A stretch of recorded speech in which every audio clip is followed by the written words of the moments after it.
बिस्मिल्लाहिर्रहमानिर्रहीम अस्सलाम वालेकुम। इंडिया के एयर चीफ भदौरिया ने ऐलान किया है कि इनकी एयरफोर्स मुकम्मल तौर पर तैयार है। हम किसी भी वक्त जंग के लिए तैयार हैं और अब तक जितने ऑफिसर्स और काम करने वाले हैं उन सब की छुट्टियां मनसूख कर दी गई हैं, क्योंकि राजनाथ सिंह ने इनको कहा था कि शॉर्ट नोटिस पर आप तैयार हैं।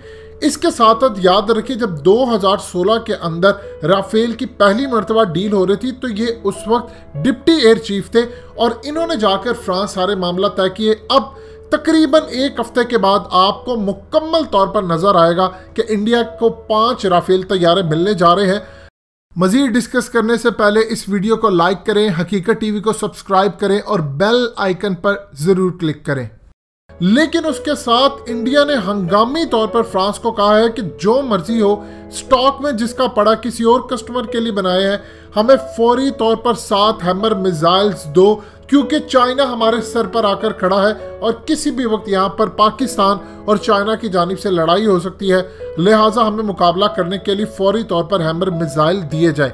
ये हैमर मिसाइल है क्या, इसको आप अच्छी तरह समझ लें। और चाइना ने कौन से अपने इस वक्त एयरक्राफ्ट तैयार रखे हैं जो अगर क्लैश होता है अगले हफ्तों में या कुछ में तो राफेल को गिराने के लिए उनका कौन सा है, वो पूरी आपको स्पेसिफिकेशन बताएंगे।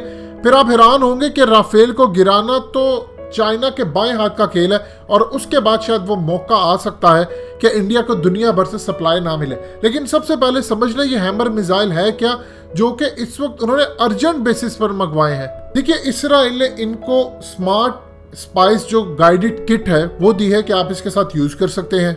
लेकिन ये जो हैमर मिसाइल है बेसिकली यूनिक है और इसके फीचर्स भी बड़े अच्छे हैं। ये ग्लाइड बॉम्ब है और सैफरन जो फ्रेंच कंपनी है उन्होंने इसको बनाया है। ये हैमर मिसाइल बेसिकली बहुत सारे इसके अंदर मॉड्स हैं, जैसे सैटेलाइट गाइडेंस, इंफ्रारेड सीकर्स और लेजर। और इसके अलावा ये 20 किलोमीटर से लेकर 70 किलोमीटर तक ये फायर कर सकता है। अब हैमर मिसाइल की जो किट है ये असल में डिफरेंट साइजेस में आती है, 125 केजी, 250 केजी, 500 केजी, 1000 केजी, और इजीली ये कहीं भी खड़े होकर किसी बंकर को तबाह कर सकता है।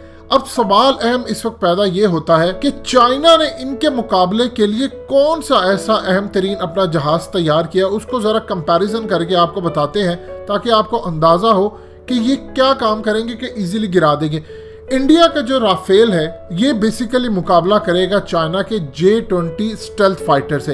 एक चीज आप ज़हन में रखिएगा, इजिप्ट के पास 24 राफेल है, लेकिन ये ज़हन में रखिएगा कि वो किसी भी सूरत इथोपिया को नहीं रोक सका कि वो डैम बनाए।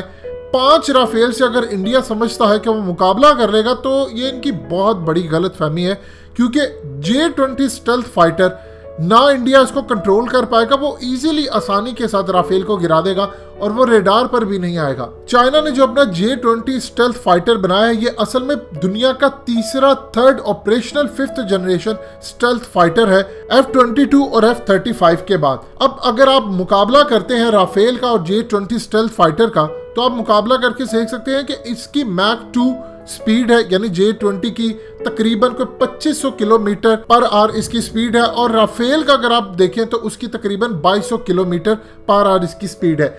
अब अगर रेंज का मुकाबला करें तो राफेल की 3700 किलोमीटर रेंज है, जबकि J-20 स्टेल्थ फाइटर की जो रेंज है वो 6000 किलोमीटर है। और इसके अलावा जो इसका टोटल वेट है वो तकरीबन 24500 है राफेल का, जबकि अगर आप देखिए J-20 स्टेल्थ फाइटर का तो उसका 32000 किलो वेट है। और राफेल जो है वो लोड ले जाने की, यानी बॉम्ब और ये तमाम चीजें ले जाने की जो सलाहियत रखता है वो 9500 किलो है, जबकि आप अगर J-20 स्टेल्थ फाइटर को देखते हैं तो वो तकरीबन 19391 केजी जो वेट या पेलोड या किसी भी तरह की आप कैपेसिटी कह सकते हैं वो ले जाने की सलाहियत रखता है। अब यहाँ से आपको फर्क नजर आ जाता है कि इसका फर्क क्या है। इसकी जो लेंथ है वो 15.3 मीटर है, जबकि राफेल के मुकाबले में J-20 की लेंथ जो है वो 20.4 मीटर है। अब इस तरह की आप सूरत हाल में अंदाजा कर लीजिए कि J-20 stealth fighter basically radar पर डिटेक्ट नहीं होता, और चाइना इसका कई दफा तजर्बा कर चुका है कि वो इंडिया की टेरिटरी में घुस चुके हैं और वहां से वापस आ चुके हैं, और इंडिया के आज तक रडार और उसके सिस्टम में इसको डिटेक्ट ही नहीं किया। कई दफा चाइना इसके एक्सपेरिमेंट कर चुका है। अब ये सूरत हाल है कि J-20 स्टेल्थ फाइटर इसका मुकाबला करेगा। अगर पाकिस्तान की साइड पर ये आते हैं तो हमारी वही जो सीरीज अल्हम्दुलिल्लाह हमने अगले लेवल पर ले जानी है, JF-17 थंडर ब्लॉक 1, 2, 3, जो कि मुस्तकबिल में हमें 3 में भी काफ़ी चीज़ें मिलेगी। हमारी ये JF-17 थंडर सीरीज राफेल का मुकाबला करेगी। लेकिन असल में इंडिया को ज़्यादा प्रॉब्लम आ रही है लद्दाख वाली साइड से। देखिए इस वक्त उनकी 40,000 से ज़्यादा फौजें तो पहुंच चुकी हैं ऑलरेडी अगले लेवल पर, उन्होंने मजीद कब्जा करना है। ये इनका जो भरम है ये आप देखिएगा टूट जाएगा। ये समझ रहे हैं 5 राफेल मुकाबला कर लेंगे। एक चीज़ आप जहन में रखिएगा, इंडिया ने जब राफेल खरीदने थे तो उसने पाकिस्तान के आज़ाद कश्मीर, गिलगित बल्तिस्तान और इन इलाकों या सियालकोट को जहन में रखकर खरीदा था कि मुझे यहाँ पर घुसाने हैं। इन्होंने कभी भी नहीं देखा था कि चाइना के साथ इतने हाई एल्टीट्यूड के ऊपर जाकर मुकाबला होगा, लद्दाख में आना पड़ेगा या उन जगहों पर ना वहां पर इनकी कोई प्रॉपर बेस है मिलिट्री। राफेल के लिए एक अलग सा आपको सिस्टम बनाना पड़ता है। अब आप यहाँ से अंदाजा कर ले, उठाकर ये सारे लद्दाख की साइड पर लेकर आ रहे हैं। चाइना को फायदा है, चाइना एक दफा दुनिया के अंदर जब इसके राफेल या किसी को गिरा देगा तो उसकी मार्केट उठ जाएगी, अब दुनिया उनसे खरीदना जाएगी और फ्रेंच कंपनीज की उनकी मार्केट गिर जाएगी। हत्ता कि फ्रेंच एयरफोर्स इनको इस वक्त जो ये मिसाइल दे रही है वो किसी और कस्टमर के लिए बनाया है और इन्होंने कहा शॉर्ट नोटिस पर चाहिए।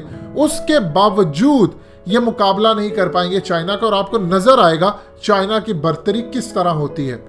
दोस्तों हकीकत टीवी को सब्सक्राइब करना मत भूलिए, वीडियो को लाइक करें, शेयर करें और कमेंट सेक्शन में अपनी राय का इजहार जरूर करें।